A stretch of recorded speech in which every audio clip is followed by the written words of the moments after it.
नमस्कार दोस्तों, आप लोगों का स्वागत है हमारी इस नई वीडियो में। आज की इस वीडियो में मैंने बोला था कि पिछली वीडियो में तुम्हारे इतने सपोर्ट और प्यार को देखकर मैंने आज एक नई वीडियो तुम्हारे लिए बनाई है।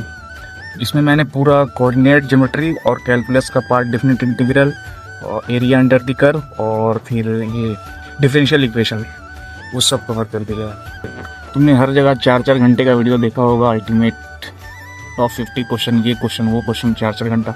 लास्ट 30 मिनट मेरा वीडियो देख लो, उसके बाद एग्ज़ाम में अच्छे से चलेगा, ठीक ना। बस मैं इतना कहूँगा, मैंने बहुत मेहनत की इस वीडियो में तुम्हारे लिए। इस क्वेश्चन में क्या है, ये फंक्शन देखो। सबसे पहले एरिया के क्वेश्चन में फंक्शन देखा करो।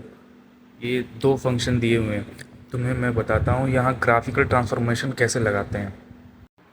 उस सबसे पहला फंक्शन दिया हुआ है साइन एक्स, और साइन एक्स का ग्राफ हम जानते हैं कैसा होता है।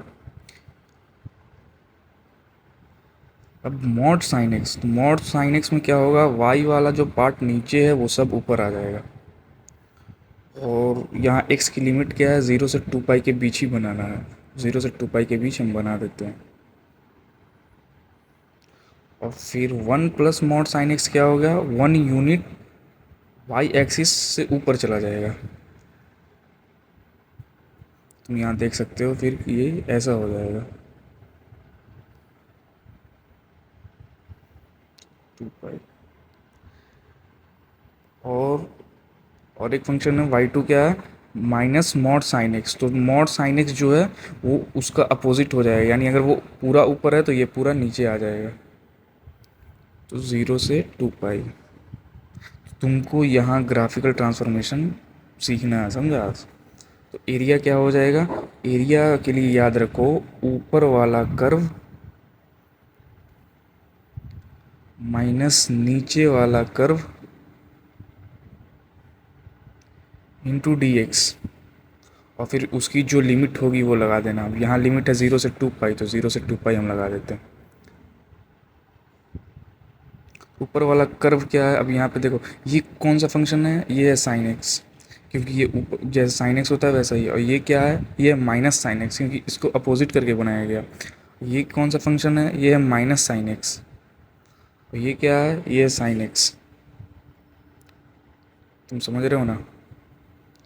तो अब क्या करना है हमें, अब इन दोनों के बीच का एरिया निकालना है। तो एरिया क्या होता है, ऊपर वाला कर्व माइनस नीचे वाला कर्व। ऊपर वाला कर्व एक बार यहाँ मैं फिर से ड्रॉ कर लेता हूँ। तो ये है ऊपर वाला और ये है नीचे वाला। लिमिट क्या है, 0 से 2 पाई। तो अब देखो, 0 से पाई के बीच जो एरिया होगा वो पाई से 2 पाई के बीच होगा, इसलिए इसको दो भाग में डिवाइड कर दिए। तो 2 × 0 2 पाई में मैं निकाल लेता हूँ, क्योंकि आसान पड़ेगा।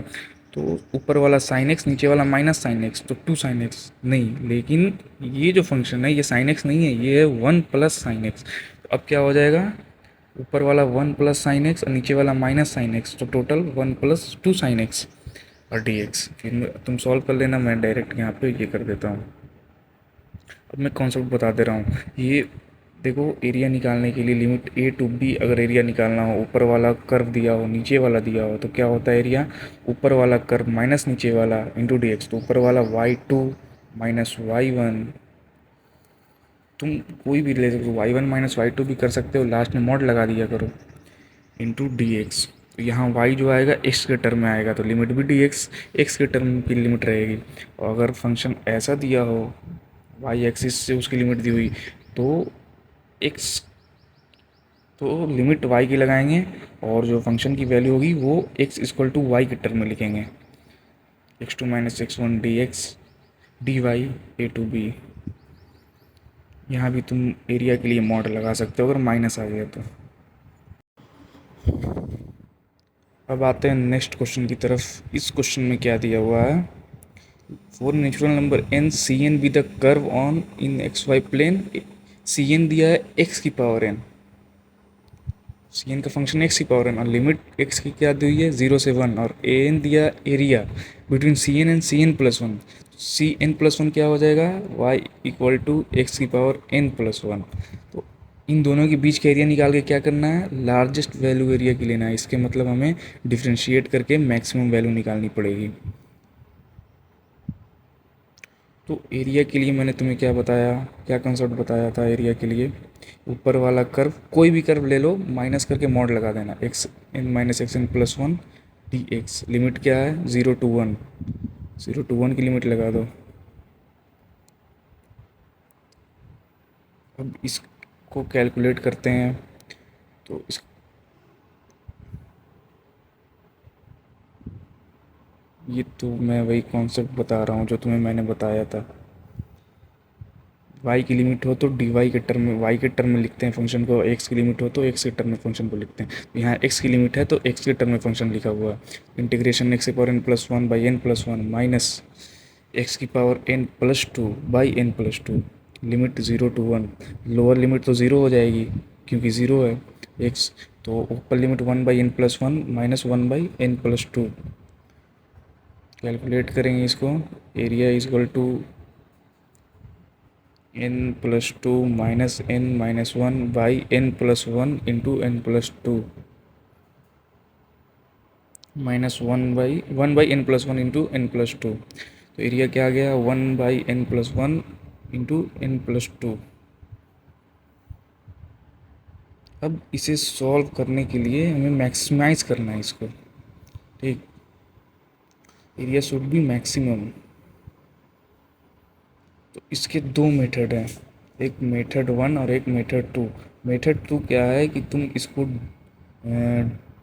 डिफ्रेंशिएट करो, dA/dn को ज़ीरो करो, उसके बाद यहाँ से n की वैल्यू निकालो, उसको a में पुट करो, तो ऐसे आएगी तुम्हारी a की मैक्सिमम वैल्यू जो कि लेंदी है। अब मेथड 1 क्या है, यहाँ पे एक तुम्हें जब पता है कि n नेचुरल नंबर है तो तुम यहाँ देख सकते हो n is a natural number. तो अगर हम n बढ़ाते हैं तो एरिया घटेगा, देख लेना तुम। n बढ़ाओगे तो एरिया घटेगा, n घटाओगे तो एरिया बढ़ेगा। तो सबसे कम जो n होगा वही मैक्सिमम एरिया देगा। और सबसे कम n कौन है, हो सकता है n is a natural number, तो सबसे कम n हो सकता है 1। 1 से छोटा तो हो नहीं सकता, तो n इक्वल टू 1 पुट करो, आंसर आ जाएगा 1/6। ये क्वेश्चन क्या है, ये है डिफरेंट इंटीग्रल का क्वेश्चन। तो इसमें मैं तुम्हें पहले कॉन्सेप्ट बता देता हूँ। तो तुम लोग किंग प्रॉपर्टी तो जानते ही होगे। तो वही किंग प्रॉपर्टी क्या होती है, if a to b f(x) is equal to f of a plus b minus x dx।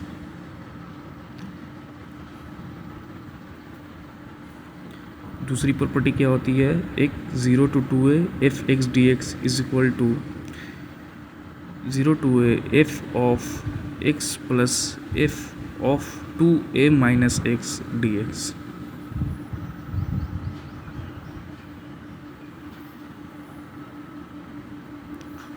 तो यहाँ 0 to π/2 है, तो मैं क्या करता हूँ, इसमें किंग प्रॉपर्टी लगाता हूँ। तो x को पाई प्लस 2 माइनस एक्स से रिप्लेस करता हूँ, तो साइन थीटा हो जाएगा, क्योंकि cos pi plus 2 minus theta is equal to क्या हो जाएगा, साइन थीटा डिवाइडेड बाई, अब जहाँ जहाँ साइन है वहाँ कॉस आ जाएगा, F cube root of sine cos theta plus sine theta I plus I. तब दोनों आई को मैं ऐड कर देता हूँ क्योंकि दोनों तो आई के बराबर है, तो 2i is equal to 0 to π/2। ऊपर वाला टर्म और नीचे वाला टर्म सेम हो जाएगा तो वो कट जाएगा, इज इक्वल टू 1 π/2 इसका आंसर हो जाएगा। 0 to π/2, तो ये हो गया π/2, तो i इक्वल टू π/4।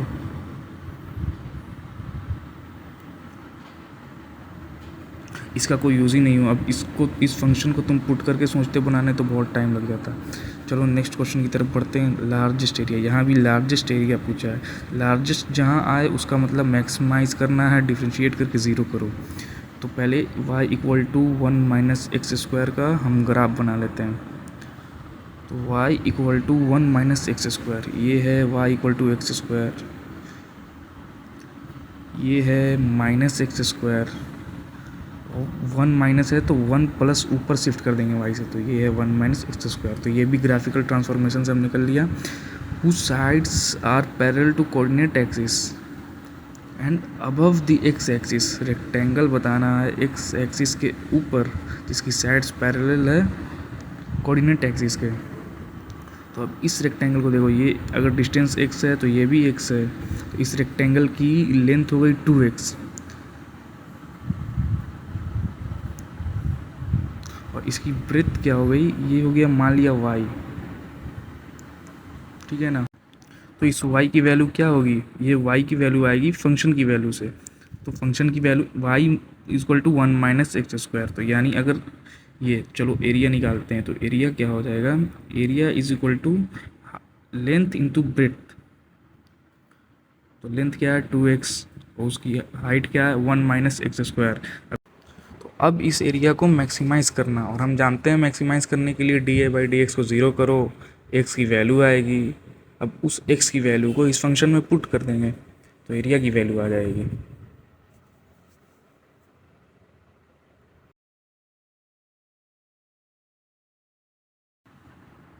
ये भी एक क्वेश्चन है डेफिनेट इंटीग्रेशन का, तो यहाँ भी वही कॉन्सेप्ट लगेगा। फिर से मैं कॉन्सेप्ट लिख देता हूँ, f x d x a to b is equal to f of a plus b minus x d x a to b. तो फिर वही कॉन्सेप्ट लगाने जा रहा हूँ मैं इस पार्ट में, नीचे वाले पार्ट में। तो x को किसे रिप्लेस करूँगा, -1 + 1 माइनस एक्स। तो x को रिप्लेस करूँगा माइनस एक्स से, इसकी वैल्यू आई है। तुम जब माइनस एक्स के रिप्लेस किया तो एफ ऑफ एक्स की जगह minus x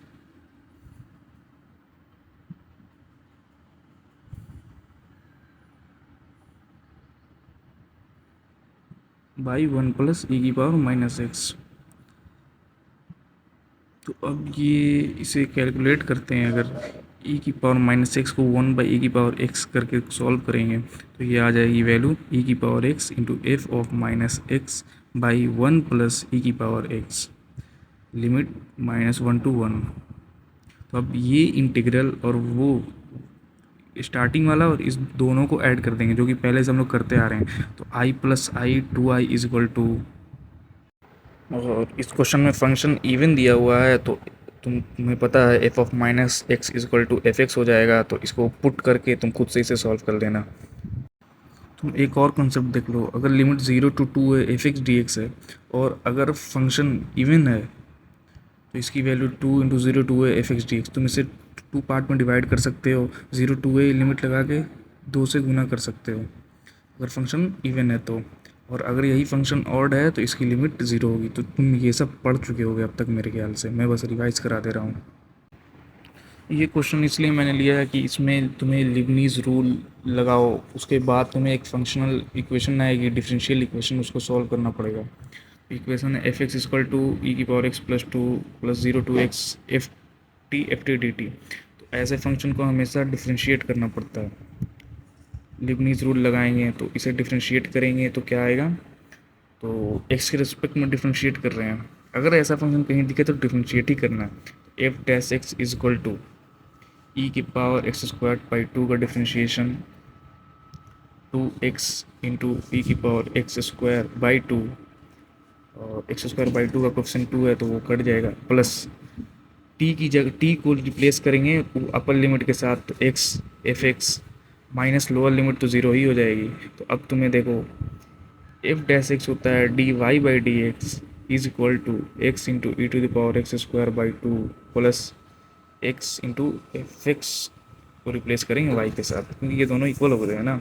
dy/dx minus x y is equal to x into e⁻x²/2। तुम्हें ये लीनियर डिफरेंशियल इक्वेशन दिख रही है ना। तो अब इस लीनियर डिफरेंशियल इक्वेशन को कैसे सॉल्व करते हैं, इस लीनियर डिफरेंशियल इक्वेशन का सॉल्यूशन होता है, पहले इंटीग्रेटिंग फैक्टर निकालते हैं। वो इंटीग्रेटिंग फैक्टर क्या होता है, ये है p है -x और q है x into e⁻x²/2। Integrating factor e⁻p(x)dx, ये हो जाएगा इंटीग्रेटिंग फैक्टर।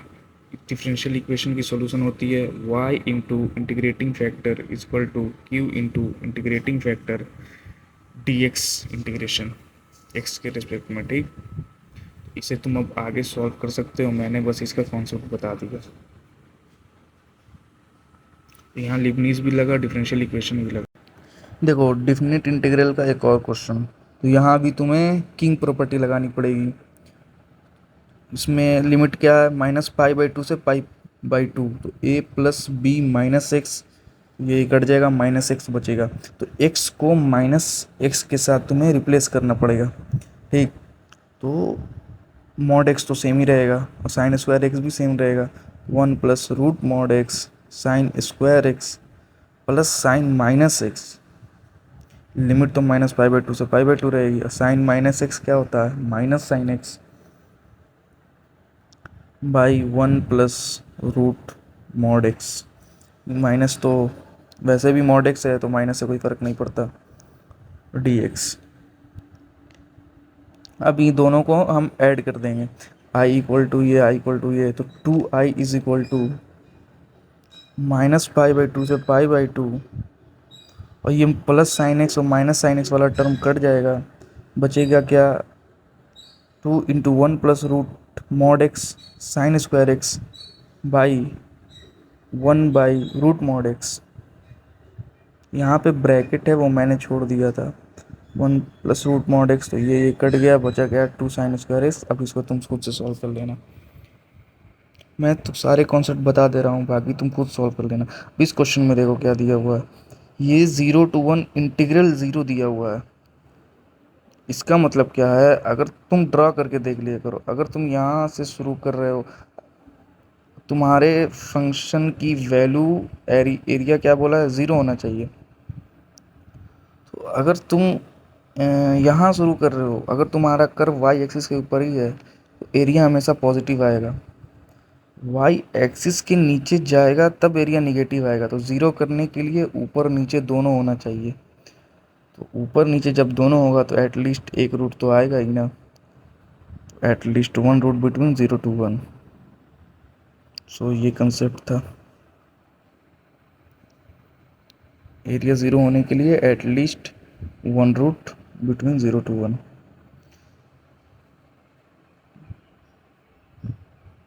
देखो ये क्वेश्चन, ये मैक्सिमम मिनिमम वाले कितने कॉन्सेप्ट रिपीट हो रहे हैं, मैंने पिछली वीडियो में भी कराया है, तुम देख सकते हो जाके, इसे भी सॉल्व कर लेना, ये उसी का पार्ट 2 है, खुद से सॉल्व कर लेना। डिफ्रेंशिएट करके 0 करो, एक सी वैल्यू आएगी, फिर फंक्शन में पुट करो। मैंने तुम्हें पिछली वीडियो में बता रखा था कि अगर माइनस से प्लस जाता है तो मैक्सिमा नहीं, मिनिमा, माइनस से प्लस जाएगा तो मिनिमा, तो वो कॉन्सेप्ट है, तो तुम इसे देख लेना, खुद से सॉल्व कर लेना, बहुत सारे क्वेश्चन मैंने करा दिए। अब आते हैं लिमिट के क्वेश्चन पे। तो ये एक्सपेंशन के कुछ फॉर्मूले हैं, तुम याद रखना, तुम्हारे एग्जाम में डायरेक्ट आ सकते हैं। बाकी यहाँ पे लिमिट कुछ वैल्यू दी हुई थी, जैसे 0 से x, तो एक डिसकंटिन्यूअस पॉइंट होता है जहाँ पे लिमिट की वैल्यू फंक्शन की वैल्यू चेंज करती है, तो वहीं पे हमें इक्वल करना होता है।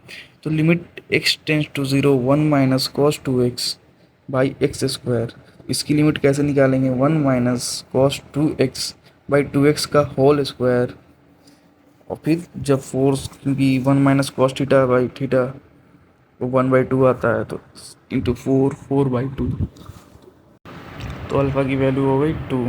याद रखना जहाँ पे पॉइंट ब्रेक करता है वहाँ पे दोनों लिमिट, राइट हैंड लिमिट और लेफ्ट हैंड लिमिट बराबर होनी चाहिए। और एक ट्रिक है, अगर तुम एक्सपेंशन से कर रहे हो तो तुम्हें एक्सपेंड वहीं तक करना है जहाँ तक डिनोमिनेटर की टर्म है, तो ई की पावर एक्स का एक्सपेंशन वहीं तक करना जहाँ तक डिनोमिनेटर की टर्म है, यानी एक्स स्क्वायर तक ही करना, क्योंकि एक्सपेंशन तो एक्स की पावर 99 तक भी जा सकता है ना, तो लेकिन वो नहीं करना है तुम्हें। बाकी ये सब तुम्हारे कॉन्सेप्ट रिवाइज हो रहे हैं अगर तुम पढ़े होगे तो। इस क्वेश्चन में पॉइंट ऑफ इंटरसेक्शन बताना है दो कर्व का। तुम इस क्वेश्चन में कोशिश किया करो कर्व को ड्रा करने की। तो ये क्या है, सर्किल? नहीं, ये सर्किल नहीं है, क्योंकि एक्स स्क्वायर वाई स्क्वायर के टर्म सेम नहीं है, ये है इलिप्स। कैसे? तो 4 को इधर लाके डिवाइड करते हो, तो x square by 4 plus y square by 1/2, मैंने डायरेक्ट लिख दिया, इक्वल टू 1। तो ये है तुम्हारा इलिप्स, और x square plus y square equal to 1, ये है सर्किल जिसका सेंटर है 0 0 और रेडियस है 1। तो सर्किल पहले ड्रॉ कर लेते हैं, 0 0 से 1 1, रेडियस का सर्किल ड्रॉ कर लिया। अब उसके बाद ये जो तुम्हारा इलिप्स है, और जो ये तुम्हारा इलिप्स है उसका वर्टेक्स क्या है, 2,0 और -2,0, और ये इलिप्स हॉरिजॉन्टल है क्योंकि ए की वैल्यू बी से ज़्यादा है। तो इसका वर्टेक्स हो जाएगा 2,0 और -2,0 विथ हॉरिजॉन्टल इलिप्स। और इसकी बी की वैल्यू जो है वो है 1/√2, और 1/√2 1 से कम होगी, तो ये इलिप्स 1 के नीचे से क्रॉस करेगा। यानी फिर देखो तो ये कैसे ड्रा, तो यहाँ से शुरू होके ये ऐसे क्रॉस करेगा। तो तुम देख सकते हो कितने पॉइंट ऑफ इंटरसेक्शन है, 4 पॉइंट ऑफ इंटरसेक्शन है। तो इस क्वेश्चन में तुम्हें एक फंक्शन दिया हुआ है जिसमें कह रहा है वो एक पॉइंट 1,1 से पास करता है और उसका स्लोप log एक्स है। तो वो फंक्शन अज्यूम कर लेते हैं एफ एक्स है, और इसका स्लोप क्या बोल रहा है, log एक्स। स्लोप क्या होता है, m=dy/dx is equal to log x, क्योंकि इसका स्लोप log एक्स है। तो अब हम इसको सॉल्व कर लेंगे। ये डिफरेंशियल इक्वेशन आ गई तुम्हारे पास, dy = dx into log x. फिर तुम्हें पता है log x का integration x ln x minus x होता है, तो तुम इसे खुद से सॉल्व कर लेना। और फिर जो फंक्शनल इक्वेशन आएगी उसको तुम 1,1 से पास करा देना। उसके बाद तुम्हारे पास पूरी वो इक्वेशन आ जाएगी, तो तुम वहाँ से देख सकते हो कौन सा पॉइंट उससे क्रॉस करेगा और कौन सा नहीं। ठीक, मैंने कॉन्सेप्ट बता दिया, बाकी तुम लोग की जिम्मेदारी ये करना। इस क्वेश्चन में मैं तुम्हें वो लैंग्वेज रीड करना बताऊंगा। जैसे इंटरसेक्शन दिया है तो लोग इसी को देख के डर जाते हैं, मेरे भी 2024 में ये क्वेश्चन आया था। तो इसमें क्या है कि देखो, पहले स्टार्टिंग से क्वेश्चन पढ़ते हैं, एक लाइन पढ़ेंगे और लिखेंगे P denotes parabola in the plane, let a point A belong to P। तो अब यहीं से एक P पैराबोला बनाया, कोई भी मन हुआ पैराबोला बना दिया। तो ये है पैराबोला, पैराबोला का नाम है P। अब आगे क्या बोल रहा है, ए बिलोंग टू पी। मान लिया कोई एक पॉइंट ए है जो पी से बिलोंग कर रहा है, यानी पी पे लाई कर रहा है। तो A belong to P B given how many lines L in the plane satisfy L intersection P. How many lines, कितनी लाइन ऐसी होंगी जो एल और पी का इंटरसेक्शन, यानी एल और पी के इंटरसेक्शन से सिर्फ एक पॉइंट आना चाहिए। तो ऐसे ड्रॉ करेंगे तो वो फिर वो वाली लाइन पैराबोला को उधर भी कट करेगी तुमने, लेकिन यहाँ बोल रहा है सिर्फ एक पॉइंट आना चाहिए। तो वो तभी पॉसिबल है जब आप टेंजेंट ड्रॉ करोगे, क्योंकि अगर आप इधर उधर ड्रॉ करते हो तो वो पैराबोला को 2 पॉइंट पे काटेगी। एक पॉइंट पे काटने के लिए उसका टेंजेंट होना ज़रूरी है। और ये क्या बोल रहा है, L intersection P is equal to A, सिर्फ एक पॉइंट आना चाहिए और वो ए ही होना चाहिए। बाकी देख लो तुम, पैराबोला को इधर उधर लेंगे तो कहीं और भी काटेगी ना लाइन। तो ये कॉन्सेप्ट था इसमें। ये वाला क्वेश्चन देखो मैं तुम्हें बता देता हूँ, इसमें भी कॉन्सेप्ट सॉल्व तुम लोग करना, ठीक ना। तो स्मॉलेस्ट एरिया पूछा है, तो स्मॉलेस्ट देख लो, स्मॉलेस्ट से कितने सवाल आ रहे हैं, मैक्सिमम स्मॉलर। तो डिफ्रेंशिएशन वाले कितने सवाल आते हैं तुम देख लो। तो यहाँ तो कॉन्सेप्ट है कि अगर एरिया स्मॉल है तो रेडियस स्मॉल होना चाहिए, और रेडियस स्मॉल तभी होगा, ये पॉइंट पहले ड्रा करो। तो रेडियस स्मॉल तभी होगा जब ये दोनों पॉइंट डायमीटर के अलोंग हों, क्योंकि देखो मैं बताता हूँ 1,0 ये 0,1, तो अगर कहीं और ये दोनों पॉइंट लेते हैं तो फिर तो ये कॉर्ड ही इतनी बड़ी हो गई, तो रेडियस तो इससे बड़ी होगी, समझे। जब ये कॉर्ड ही इतना बड़ा हो गया तो डायमीटर तो हमेशा बड़ा होता है, तो हम क्यों ना इसको डायमीटर ही बना दें। तो ये फिर रेडियस सेंटर आ जाएगा 1/2 इंटू 1/2, और फिर इसकी इक्वेशन हो जाएगी इक्वेशन ऑफ सर्किल, तुम जानते होगे, x-1/2 का होल स्क्वायर प्लस y-1/2 का whole square equal to radius. Radius क्या होगी, 0, 1 और 1/2 के बीच का डिस्टेंस। तो r इक्वल टू 1/2 का होल स्क्वायर 4 प्लस 1/2 का होल स्क्वायर 4, तो 2/4, 1/2 इक्वल टू 1/√2। तो ये हो गया इक्वेशन ऑफ सर्किल। अब जब इक्वेशन ऑफ सर्किल आ गई, अब तुम्हें टेंजेंट ड्रॉ करना है, वो भी किसी एक पॉइंट पे। तो तुम पता है तुम यहाँ पे t = 0 से टेंजेंट ड्रॉ कर सकते हो, है ना। अब ये क्वेश्चन देखो, इसमें भी मैं तुमको कॉन्सेप्ट बता दे रहा हूँ, तुम खुद सॉल्व करना। सी है सर्किल है जो 2 पॉइंट से क्रॉस करता है, उसका सेंटर y-(x = 1) पे लाई करता है। तो अगर हम पैरामीट्रिक पॉइंट इस पे अज्यूम करते हैं, ठीक। तो अगर हम x को t लेते हैं तो y क्या हो जाएगा 1 + t। तो ये सेंटर इसी को मान लेते हैं। सेंटर हो गया t और 1 + t, और 2 पॉइंट क्या दिए हुए हैं 0,3 और -2,1। और फिर इन दोनों के डिस्टेंस को बराबर कर देंगे, एक ही इक्वेशन है, एक ही वेरिएबल है, तो वो t की वैल्यू निकल जाएगी। तो ठीक, तो दोनों रेडियस के बराबर होगा, तो उसके बाद फिर सर्किल एंड तो फिर सर्किल की इक्वेशन आ जाएगी, तो पता कर लेंगे कि कौन कौन से पॉइंट पास करते हैं कौन नहीं। बढ़ते हैं नेक्स्ट क्वेश्चन की तरफ। देखो ये है कोलिनियर का कॉन्सेप्ट। तो कोलिनियर का मतलब क्या होता है कि 3 पॉइंट एक लाइन पे लाई कर रहे हैं, समझे। तो इसका एक कॉन्सेप्ट है कि एरिया को ज़ीरो कर दो। एरिया क्या होता है, डिटर्मिनेंट की फॉर्म में एरिया निकालो, उसको ज़ीरो कर दो। इजी, सबसे इजी होता है x1 x2 x3 y1 y2 y3 1 1 1। इसकी एरिया को ज़ीरो कर देंगे तो फिर जितने भी वो कॉम्बिनेशन बनेंगे वहाँ से हम चेक कर सकते हैं कि कितने ये बन रहे हैं। Not parallel to y axis कहने का मतलब क्या है कि स्लोप इन्फिनिटी नहीं होनी चाहिए। और स्लोप 2 पॉइंट से निकालने तो आता ही होगा तुम्हें, x2 - x1 y2 - y1। अब कोऑर्डिनेट ज्योमेट्री के क्वेश्चन में सबसे पहले ग्राफ बनाया करो। तो ये circle x square + y square = 1 दिया है, तो 0 0 इसका सेंटर होगा, रेडियस 1 होगा। इसे ड्रॉ ही कर लो कोऑर्डिनेट एक्सिस पे। P1, 0 यहाँ होगा, ये पॉइंट P है। एंड Q1/√2, 1/√2, तो ये यहाँ पर होगा। ऐसे भी यहाँ ये 45 डिग्री एंगल बनाएगा Q के पास। उस क्या बोला है, P1, 0 ये हमने ड्रॉ कर लिया। और P से टेंजेंट और Q से टेंजेंट, और ये दोनों के पॉइंट का जो इंटरसेक्शन होगा फिर वो बताना। तो हमें पता है टेंजेंट की फार्मूला क्या होता है, y = mx + -r 1 + m²। y दिया हुआ है, x दिया हुआ है, r दिया हुआ है, तो बस m ही तो निकालना है। तो m निकालेंगे तो ये टेंजेंट की इक्वेशन आ जाएगी। जब ये टेंजेंट की इक्वेशन आ गई, और ये टेंजेंट की इक्वेशन तो हमें पता ही है एकदम, ये x = 1 हो जाएगी ये वाली। तो अब दोनों को सॉल्व करेंगे तो उसके बाद पॉइंट ऑफ इंटरसेक्शन आएगा। अब इस पॉइंट ऑफ इंटरसेक्शन से फिर ये हम एंगल तो पता कर ही सकते हैं ना, ईजी है। तो यही मेरे कहने का मतलब, ग्राफ ड्रा किया करो, उसके बाद सब तुम्हारा बन जाएगा। बस समझा करो, समझे। बाय द वे तुम इस क्यू पॉइंट पे टेंजेंट t = 0 से भी लिख सकते हो, क्योंकि तुम्हें पॉइंट दिया हुआ है, तो t = 0 भी लगा सकते हो।